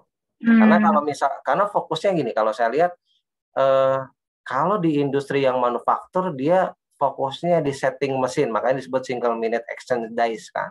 Bagaimana kita mereduce setting mesin. Tapi kalau di industri kayak Garment, yang tadi packaging, itu fokusnya bagaimana semua informasi itu bisa ready, semua informasi dan material itu bisa ready dalam waktu yang sudah ditentukan. gitu loh. Tapi yang jadi masalah biasanya sinkronisasi antar departemen itu yang suka betul. match gitu Bu. Nggak match gitu. Nggak match gitu. Makanya tadi yang saya bilang di awal, kalau kita mau menerapkan QCO, kita harus build awareness-nya dulu nih. Orang-orang yang nggak match ini harus tahu nggak match-nya itu impact-nya ke apa gitu loh. Diajak ke lapangan gitu tadi ya Pak ya? Diajak ke lapangan Bu. Kalau saya diajak ke lapangan, orang memang mungkin sebel ya, karena biasanya contoh kayak merchandiser kalau di bagian sewing itu, bagian di garment itu ada yang namanya merchandiser. Merchandiser itu jadi ngurusi order dari mulai nerima order sheet dari buyer sampai itu bisa turun ke produksi, pesan material, pesan kain, benang. Itu kan biasanya di kantor. Iya. Saya minta perwakilannya suruh ke produksi gitu. Nah itu kalau pada waktu kita kayak Gemba gitu kan ya, maksudnya yang langsung semua onsite ngelihat sendiri gitu ya pada waktu setup, itu momen ngajaknya itu random atau bagaimana itu Pak ngajakin gitu kan? Kadang kan nggak semua bisa diajak langsung in certain time ya Pak Haji. Iya. Jadi waktu itu saya minta izin dulu sama top manajemennya. Kalau bicara di saya ya, kalau di pabrik Korea itu saat direkturnya sudah oke dengan rencana kita, nah yang lain itu mau nggak mau ngikut gitu. Jadi, jadi top manajemen ya, jadi nanti kita cek dulu nih yang mau ada pergantian style itu kapan. Baik. Nah, nanti setelah itu kita bilang sama manajemen, saya mau minjem orang-orang ini dong. Terserah kamu mau ngasih yang mana, cuman departemennya udah kita tentuin dari awal, gitu. Yang terlibat dalam proses layout. Seperti itu, Bu Ika. Ya, berarti termasuk PPIC juga mesti turun, engineering, ya kan Pak? Engineering apalagi. Oh, baik. Terima kasih Pak. Mungkin yang lain, kesempatan yang lain. Jadi Ibu definisikan dulu yang urutan tadi, tim yang terlibat dalam proses layout di tempat Ibu itu bagian mana aja. Karena nanti pada saat kita ngomongin nggak match-nya dari dia harus ngelihat sendiri. Masalah yang dia timbulkan itu ini loh gitu loh. Impact-nya gitu. Dan yang paling penting manajemen pun mengiyakan kalau misalkan memang ini jadi masalah. Karena kalau memang belum mengiyakan di situ yang sulit biasanya Bu. Jadi orang itu masih belum ya ngapain sih dirubah? Memang apa impact-nya? Jadi sense of crisis-nya harus kita bangun dulu. Jadi pada waktu nanti mau ke onsite sama-sama melihat, berarti checklistnya mesti dibuat dulu ya? Checklistnya saya buat dulu Bu. Jadi biar orang itu enggak kemana-mana ininya. Jadi dia boleh nulis apa aja, yang penting udah kita kurungin dulu gitu loh formatnya. Ini fokusnya di sini nih yang dilihat nih kan gitu. Ya. Jadi misalkan nemu apa, ini masuk ke orang, masuk ke material atau masuk ke mana gitu. Terus ini bermanfaat atau tidak bermanfaat gitu. Karena kan fokus QCO itu sebenarnya merubah dari internal ke eksternal yang ujungnya adalah persiapan, preparation. Jadi apa yang ya Pak Haji ya, jadi konfirmasi, jadi apa yang nggak harus dibawa waktu itu disiapin ya, atau kayak nanti tinggal pada waktu showtime-nya tinggal plug and play gitu kan ya, apa yang bisa tinggal dirakit gitu ya. Jadi kalau kita lihat yang paling simpel kayak yang pasar tadi itu kan sebenarnya contoh QCO paling simpel. Orang udah tahu si tendanya dikondisikan bisa langsung ditarik. Terus si lapaknya ada rodanya sehingga bisa mundurin langsung gitu. Mungkin nanti kalau kita bisa mungkin bisa coba implementasi kalau nanti yang dari Pak Haji kasih template-nya kita kembangin lagi nanti sesuai dengan bisa. Bagus banget nih kalau bisa dibagi Pak Haji, jadi cepat Pasti saya bagi Bu kalau aja. Jadi nggak cuma makan teori doang gitu Pak Haji. Iya, memang saya setuju dengan Ibu, jangan sampai webinar itu cuma jadi perpustakaannya Bu ya, tapi memang bisa diterapkan ya. Iya. Terima kasih Pak Haji. Sama-sama Bu Ika. Baik Pak, ini ada pertanyaan dari Pak Miftah Solihin. Contoh format Excel yang sudah diisi bisa di-share Pak? Bisa, nanti asal jangan bingung aja, soalnya agak beda industrinya ya. Bisa, nanti kita share. Untuk pertanyaan selanjutnya belum ada Pak. Ini dari peserta yang lain, apakah ada pertanyaan? Ini kalau lihat sini sih ada 9 nih. Ini bukan ya? Ada 9 ya Pak. Di tempat saya tidak kelihatan Pak. Oh ya ini apa? Oke. Contoh format Excel-nya. Oh bukan ya? Oke. Oh ini cuman suara kurang jelas segala macam, dikirain pertanyaan ya atau bukan. Silakan mungkin kalau ada yang mau bertanya langsung aja ya Mas Febri. Ya benar Pak. Gimana Bapak Ibu dan peserta yang lain, apakah ada pertanyaan? Sedikit berbeda mungkin dengan kalau kita ngomongin teori single minute exercise ya, karena pada saat penerapan kita harus ngelihat industrinya juga.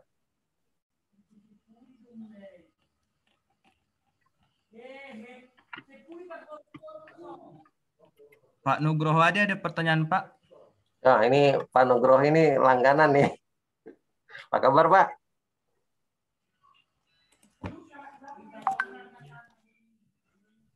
Lagi ini kali dia. Masalah koneksi Pak Nugroho. Pak Adrian Kusuma ada pertanyaan Pak? Sejauh ini belum Pak, makasih Pak. Oke Pak. Untuk Pak Nur Rohman ada pertanyaan Pak? Oh ini ada pertanyaan nih. Bagaimana untuk bisa lakukan perubahan mindset cepat? Bagaimana untuk bisa yang berhubungan dengan manpower manusia sama SDM-nya? Perubahan mindset menurut saya salah satunya perubahan mindset. Sorry, suara saya eko ya? Iya Pak, suaranya. Mungkin kalau yang lain ada yang ini di mute dulu. Kalau ngomongin mindset, konsepnya menurut saya orang kalau belum berubah pikirannya, biasanya tindakannya belum berubah. Jadi kita harus meyakinkan mereka bahwa ini harus dirubah, ini ada manfaatnya. Makanya tadi trik yang saya lakuin, saya ambil get all the team on the fire. Jadi orang harus ngerasain sendiri efek dari layout lama itu seperti apa, gitu loh.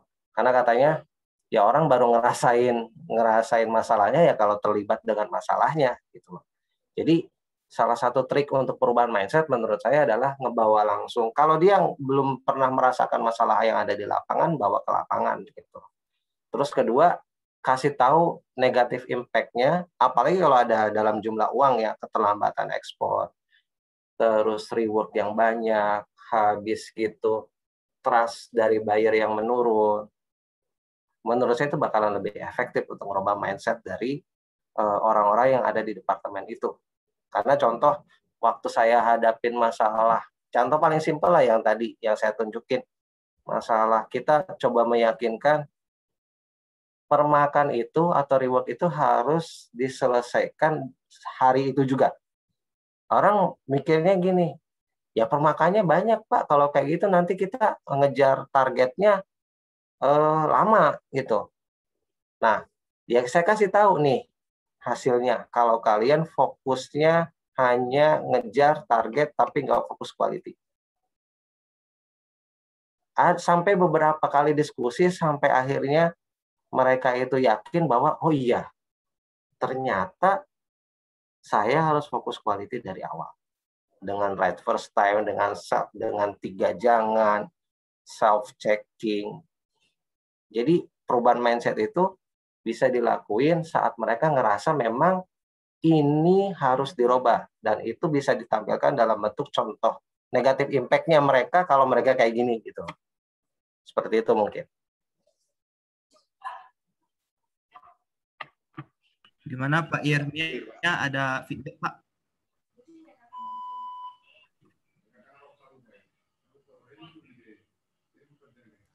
Baik Pak, pertanyaan selanjutnya Pak Haji, mungkin bisa dijelaskan lebih detail aktivitas plan atau pembagian tugas masing-masing bagian untuk observasi CO di lapangan. Misalnya siapa yang timekeeper dan lain-lain.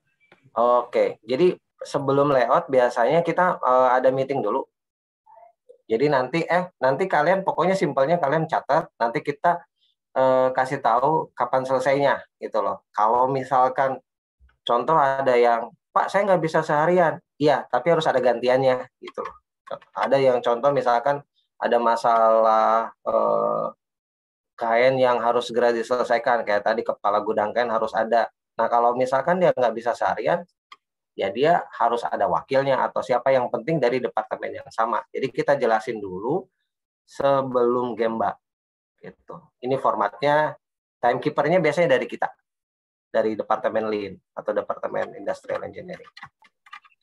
Pak Haji, kalau timekeeper-nya itu kan ntar kan pasti crowded gitu kan ya. Oh, ini kayak pasar gitu kan. Iya, memang benar. Nah, itu kan jangan sampai salah nangkep gitu loh, maksudnya gitu Ya. Pak Haji. Jadi maksudnya gini, yang mengorganize ini mungkin ya, taruh mungkin itu Pak Haji yang mengorganize. Tetapi kan Pak Haji nggak bisa stay di dalam satu line itu kan Pak Haji. Nah itu apakah dari misalnya dari PPIC dia yang timekeeper nih, dia yang akan mencatat mulai dari mesin itu disetting, diganti, di CO sampai dengan nanti jalan. Nah, masing-masing bagian apakah sudah punya checklist masing-masing, dia ngisi waktu dia sendiri, bawa stopwatch sendiri, dia ngitung sendiri, nah nanti baru disetorkan ke Pak Haji gitu sebagai koordinatornya ini, atau bagaimana itu Pak Haji? Karena Pak Haji kan nggak mungkin apakah pakai drone, pakai CCTV kan nggak mungkin. Ya, gimana tuh Pak Haji pembagiannya supaya nanti itu datanya benar-benar nggak ada yang dibohong-bohongin gitu loh Pak Haji. Itu gimana ya Pak Haji? Ya, kalau waktu itu sih ya Bu ya, karena kalau fokus ke akurasi data, itu saya nggak menggunakan Gemba Bu. Kalau Gemba itu yang saya tadi contohin, itu khusus untuk nge-build awareness dulu. Nah, kalau untuk akurasi data, misalkan berapa setting mesin yang terjadi di lapangan selama 9,5 jam itu porsi setting mesin berapa lama, itu biasanya bagian saya yang mencatat khusus akurasi itu. Tapi Gemba itu fungsinya sebenarnya kalau buat saya waktu itu bukan akurasi. Karena akurasi dikerjakan sama departemen saya sendiri. Gitu. Jadi mereka kita biarkan untuk ngebaca apa yang menurut mereka lihat gitu. Karena fungsinya itu nge-build awareness tadi. Beda fungsinya, Bu. Nah, akurasi datanya itu tetap dari departemen kita untuk kita nyatet misalkan ternyata waiting mesinnya berapa lama. Terus penempatan operator yang nggak langsung fix berapa lama. Itu beda lagi gitu loh. Karena waktu itu saya dihadapkan sama kondisi di mana layout lama itu ya normal-normal aja, 2 hari ketemu baru output nggak masalah gitu loh. Padahal itu gawat banget gitu loh.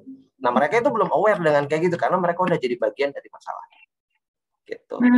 Ini yang kalau kita dalam penerapan itu nggak ada dalam teorinya. Jadi kayak mereka itu sama Pak Haji disuruh nonton ini loh dosa kamu gitu. Nah ya benar. Gitu. Ya jadi kalau yang berdosa nanti, jadi ada beberapa yang kemarin itu saya ada project di salah satu pabriknya kita, orang cuttingnya itu baru jadi apa yang kalian dapetin setelah kemarin ngeliat, oh iya Pak, ternyata ternyata ya kalau dilihat Pak, cuttingan saya jelek ya Pak ya, potongan anak-anak saya jelek. Nah itu Bu, kata saya. Jadi Ibu bisa ngelakuin apa? Iya Pak, saya bakal improve. Jadi itu otomatis membangun self awareness dia sendiri ya. Dia tahu, oh iya ya gitu. Nanti Pak Haji tinggal ngasih stimulasi. Gimana kalau begini? Gimana kalau begitu ya Pak Haji? Karena apa? Saya pernah mencoba beberapa metode di mana kita bikin aturannya untuk layout cepat itu kayak apa, tapi ternyata nggak efektif gitu loh.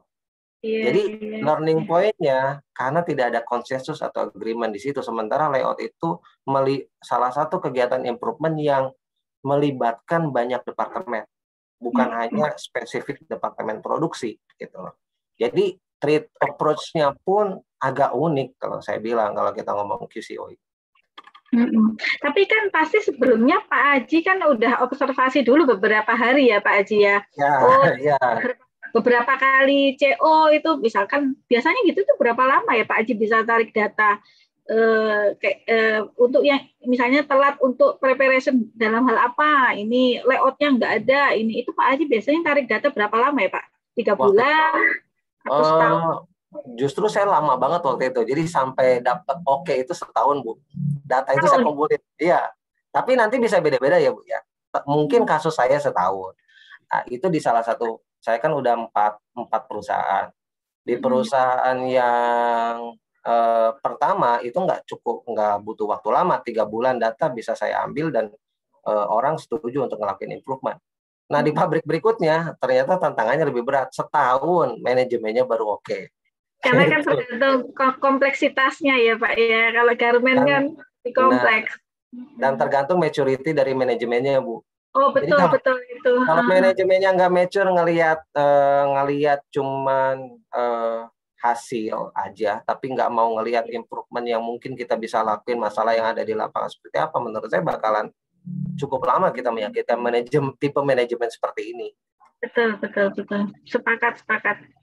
Oke, keren ini Pak Aji. Lengkap sekali penjelasannya dan nanti apalagi kalau dikasih template itu lebih cepat itu. Ya, silakan nanti dicerna dulu karena mungkin bisa berbeda.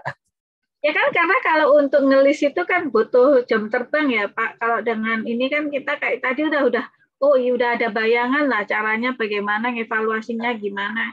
Ini sih bagus banget sih eventnya ini. Kalau kita lihat teorinya CEO itu biasanya kan kita harus catat berapa lama pergantian mesin, berapa lama ini segala macam. Itu teorinya. Tapi kalau kita bicara implementasi di lapangan yang berkaitan dengan cara orang menerima ide perbaikan, jadi harus dimodifikasi gitu loh. Jadi saya nggak fokus hanya akurasi, tapi bagaimana orang menerima bahwa ini jelek, kamu harus rubah. Gitu. Itu mungkin yang nanti agak sedikit berbeda. Kok saya baca di teori beda Pak? Nah, bedanya karena lapangannya beda. Iya. Siap. Terima kasih Pak Aji. Baik, terima kasih Bu Ika. Untuk pertanyaannya selanjutnya, apakah metode ini bisa increase dengan OEE?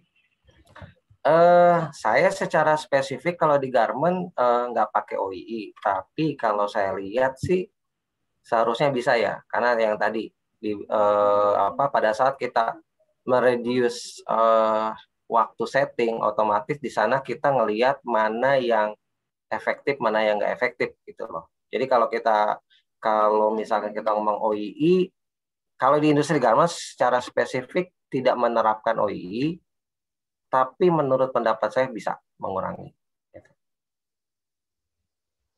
Seperti itu. Baik Pak, terima kasih. Ada feedback dari Pak Anugrah?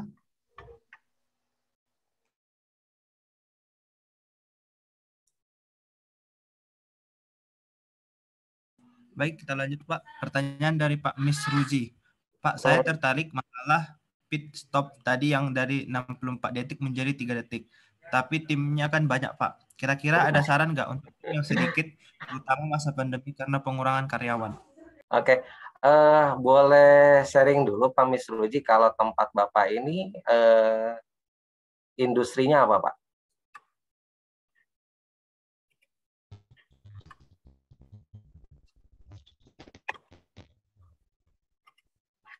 Halo Pak Miss Ruji. Boleh sharing Pak, industri Bapak, tempat Bapak itu ngerjain apa Pak? Suaranya belum kedengeran nih. Ya, suaranya kedengeran Pak. Mungkin bisa jawab via chat Pak. Jika ya, suaranya mungkin bisa ini Pak, diketik di chat Pak.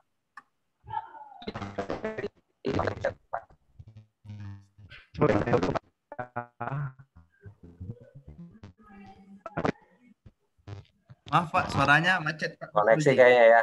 Saya coba jawab aja ya. Jadi kalau masalah tim Pak, menurut ya itu kan tadi yang pit stop ya. Nah, itu kan tadi yang pit stop ya. Nah, sorry, yang lain suaranya boleh di mute dulu. Saya mantul di sini. Nah, kalau bicara yang lain gimana? Menurut saya ya tergantung industri. Jadi nggak harus sebanyak itu. Jadi kalau contoh misalkan, kalau kita ngomongin industri garment, itu jadi kuncinya itu proses layout itu butuh siapa departemennya. Nah, pembatasannya ada di situ, gitu loh. Jadi nggak harus banyak. Kalau misalkan QC-nya hanya butuh 1 orang, ya 1 aja, gitu. Jadi kita menentukan cukup enggaknya itu kita lihat prosesnya dulu, Pak. Jadi nggak harus banyak. Saya setuju pengurangan karyawan, jadi kita harus lebih lebih hati-hati menentukan jumlah orang. Nah, nanti ketahuannya harus 1-2 orang, ya saya sih nggak bisa ngomong dulu ya, karena saya belum tahu industrinya apa. Gitu. Oh, maintenance, oke. Kalau maintenance, udah ada standar belum di tempat Bapak, misalkan pekerjaannya apa, butuh berapa orang, Pak? Kalau misalkan udah ada, itu bisa jadi panduan berapa orang yang dibutuhin gitu loh. Oh, industri keramik ya, jujur saya belum tahu kalau soal industri keramik.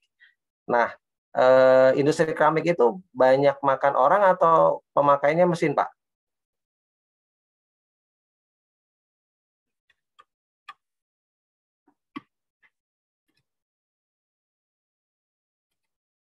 Kayaknya mesin ya kalau industri keramik. Saya blank banget nih kalau industri keramik. Jadi nanti didefinisikan dulu, Pak. Jadi langkahnya menurut saya bakalan standar. Jadi nanti pada saat layout, Bapak catat dulu proses layout itu adanya apa aja. Terus nanti dari adanya apa aja itu nanti Bapak bisa putusin yang bermanfaat, tidak bermanfaat apa, terus ada proses yang bisa digabung atau enggak, Pak. Gitu. Karena tadi saya bicaranya yang di awal tuh, pada saat kita ngelakuin QCO, kita harus memahami semua variabel yang terlibat dalam layout. Nah, industri keramik, layoutnya itu melibatkan proses apa aja. Saat ini, proses ini bisa dijalankan oleh seorang, 2 orang, digabung, atau malah dihilangkan. Nah, itu nanti dianalisa awal dulu, Pak. Gitu. Jadi nggak mutlak harus banyak orang sih ya, menurut saya sih ya. Jadi, tapi kita harus ngelihat dulu, makanya langkah awalnya mencatat semua proses layout saat ini ada berapa proses. Seperti itu, Pak Misruji. Oh, banyak karyawan nih, apalagi nih. Jadi kalau banyak karyawan ya, kayak tadi Pak, kayak contoh kalau di garment itu, misalkan, ya bisa dengan digabung, tapi nanti harus lihat dulu Pak. Jadi saya nggak bisa bicara kalau belum lihat detailnya. Jadi kalau kita bicara breakdown prosesnya, proses layout itu misalkan butuh 50 proses dari awal sampai akhir. Terus ada departemennya macam-macam. Nah, ini kita bisa mulai kelompokkan. Ini bisa digabung, disederhanakan, diatur ulang, atau dihilangkan gitu loh. Itu nanti baru kita bisa bicara di situ. Dan saya yakin Bapak nanti bisa ngelihat saat itu udah mulai di-record. Biasanya sih seperti itu. Baik, terima kasih Pak untuk baik Pak. Terima kasih Pak untuk pertanyaan selanjutnya dari peserta, apakah masih ada?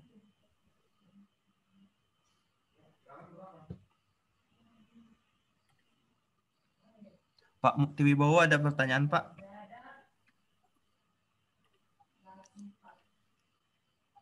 Jika tidak ada pertanyaan, nanti bisa kita tutup, kita selesaikan Pak acaranya Pak. Oh ya, oke. Sudah tidak ada lagi ya? Oke. Terima kasih. Pak Haji. Oh iya, belum ya. Silakan Pak Mukti. Malam Pak, maaf Pak. Tadi malam, Pak. Sudah apa kabar Pak? Baik Pak, apa kabar juga? Ini kemarin ketemu kita ya di Kaizen ya. Betul Pak. Oke. Gini Pak, ini kan pengalaman saya itu kan di perusahaan furniture Pak, interior HPL Pak, mungkin Pak Haji kenal HPL, High Pressure Lamination. Nah ini di prosesnya itu memang banyak lag Pak, sering CO. Memang awalnya kita nggak punya dasar sih Pak, jadi sering terjadi CO itu terlalu lama dari satu departemen terus pindah ke satu bagian, di bagian produksi lain juga ada CO juga yang kita tuh nggak punya dasar harus berapa lama sih harusnya kita tuh harus CO gitu Pak. Jadi misal kalau di tempat kerja saya itu misalnya pergantian resin gitu Pak, kita nggak punya dasar misalnya CO itu harus berapa lama. Terus ada lagi pergantian plat Pak, plat cetak. Itu kan kalau HP itu kan harus di high pressure ya Pak ya. Yep. Itu kan ada platnya juga, platnya macam-macam, teksturnya juga macam-macam. Banget itu QCO ya Pak. Kenapa? Ya cocok banget QCO. Nah, itu Pak, maksud saya kalau tadi kan kalau contoh Pak Haji kan memang di aparel Pak ya. Nah, ini kalau di tempat saya itu kalau untuk CO itu memang kaitannya platnya itu berat Pak. Nah, itu kalau menurut saran Pak Haji gimana Pak? Untuk misalnya kayak pergantian resin, itu apa yang harus kita cek dulu misalnya, apa yang harus kita lakukan? Udah ini belum Pak? Udah catat semua kegiatan yang terjadi saat layout dan berapa lama waktunya nggak? Waktunya sih ada Pak, cuma sangat variatif gitu loh Pak. Sangat variatif sekali. Ada yang cepat, ada yang lama sekali, karena faktornya banyak juga sih Pak. Itu kalau misalkan pada saat pergantian itu Pak, itu ada yang ini nggak? Maksudnya ada yang apa? Ada yang pakai family product yang sama nggak? Jadi pada saat, saya sih nggak terlalu paham ya, cuman maksudnya ini tebakan saya aja.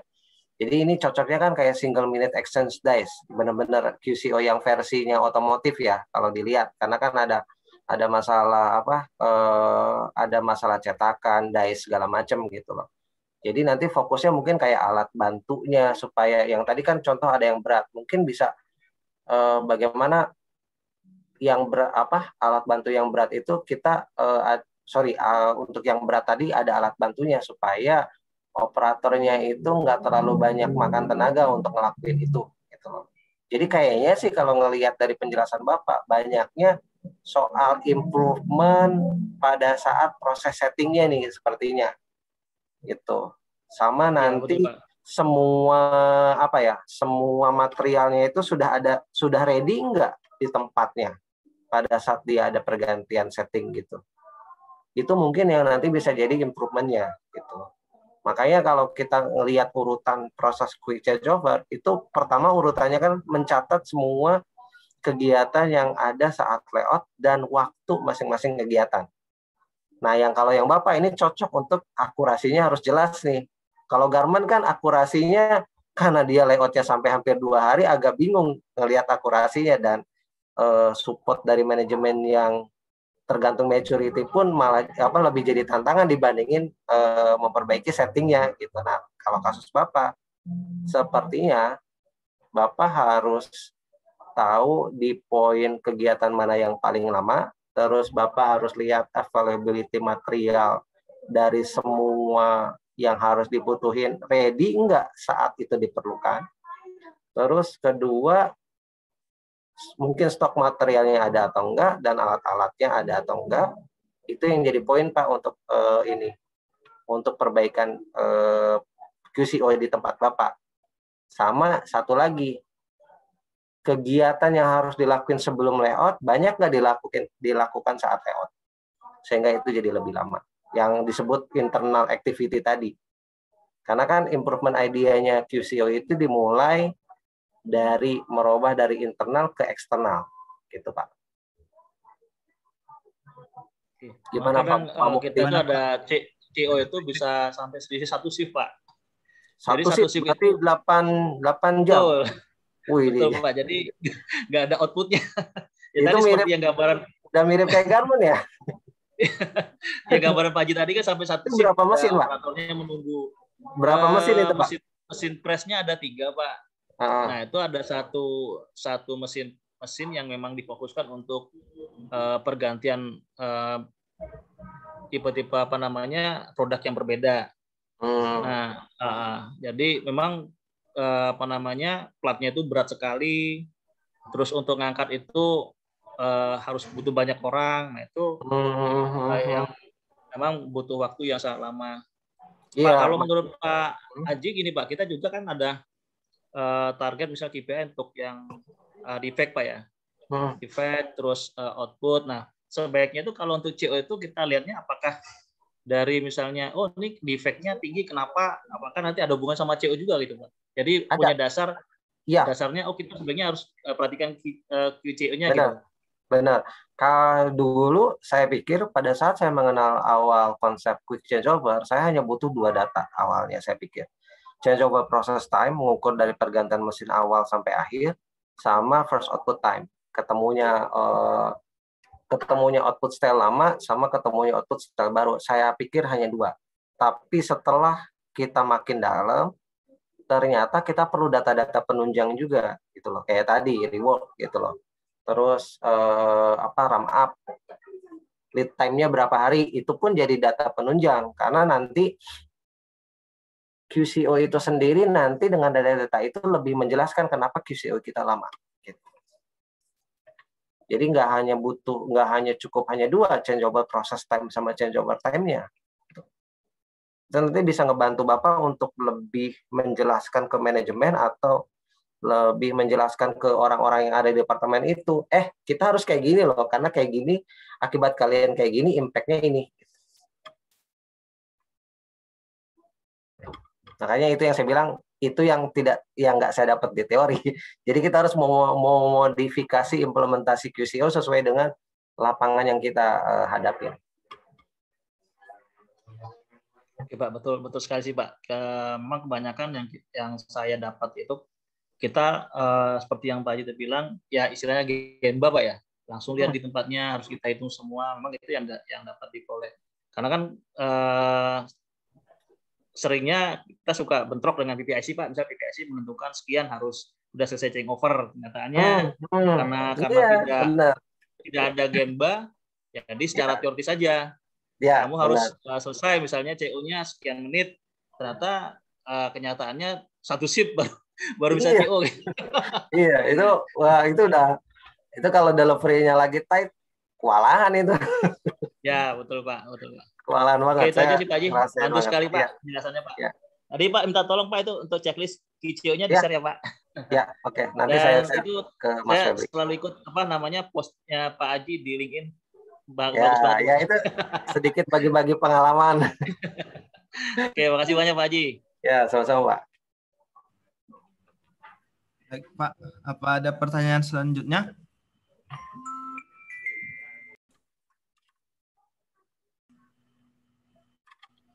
Mungkin sepertinya habis ya. Tidak ada lagi.